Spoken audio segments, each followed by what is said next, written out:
In the heart of Baghdad, the debate over the future of foreign troops has once again taken center stage.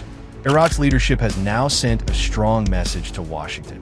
The time has come to set a clear and final timetable for the withdrawal of American combat forces. For many Iraqis, this is not just a military matter, but a question of dignity, independence, and the right to manage their own security without constant foreign oversight. The move underlines a growing confidence in Baghdad that the country, after decades of turmoil, must take full control of its sovereignty. Since the 2003 U.S.-led invasion, Iraq has lived under the shadow of foreign troops. Initially, their presence was justified as a shield against terror threats, most notably the rise of ISIS. But with ISIS territorial defeat long behind them, many Iraqis now argue that the continuation of American bases serves little purpose except to prolong foreign influence. Reuters reports that the U.S. still has around 2,500 troops in Iraq, primarily engaged in intelligence and training missions. Critics inside Iraq, however, believe this number remains symbolic of a foreign footprint that should no longer exist. Recent months have seen gradual military redeployment. Iraqi and Arab media outlets confirm that American forces are scaling back operations at Baghdad International Airport and slowly departing the Ain al-Assad Air Base in Anbar province. Most of these forces are being redirected toward Erbil in the Kurdish north, which has historically served as a hub for American operations. According to the Associated Press, Washington envisions a full combat troop withdrawal by late 2026, though it hopes to retain advisory and counterterrorism roles.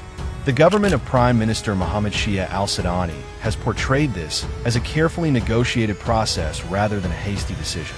Hussein Alawi, a senior advisor, told Al Jazeera that Baghdad wants to reshape its ties with Washington into a partnership based on training, economic collaboration, and intelligence exchange rather than direct combat missions.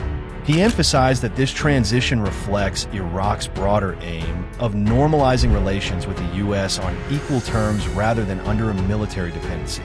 But beneath the diplomatic language lies a deeper political reality.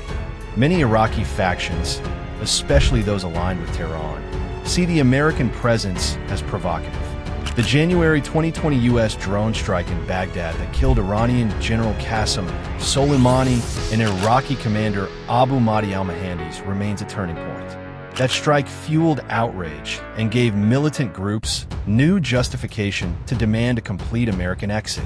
The Washington Post noted at the time that Soleimani's killing hardened anti-American sentiment across much of Iraq's political spectrum. The security situation became more volatile during the Gaza conflict in 2023.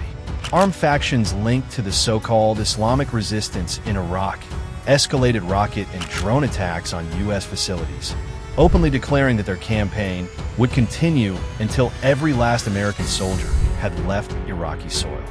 For these groups, Iraq is only one battlefield in a wider struggle against American influence in the Middle East, stretching from Syria to Yemen.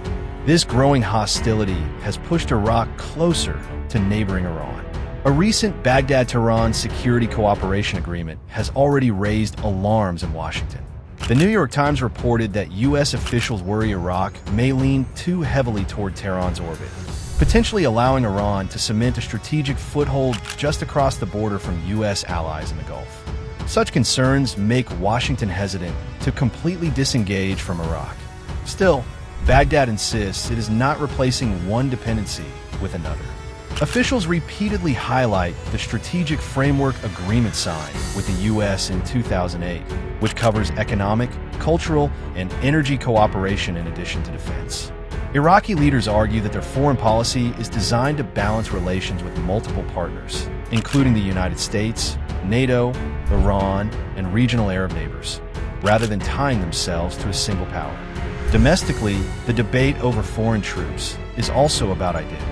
For many citizens, the U.S. presence represents a constant reminder of occupation and war. For others, it offers a sense of stability against militant groups that could re-emerge if Iraq is left entirely on its own.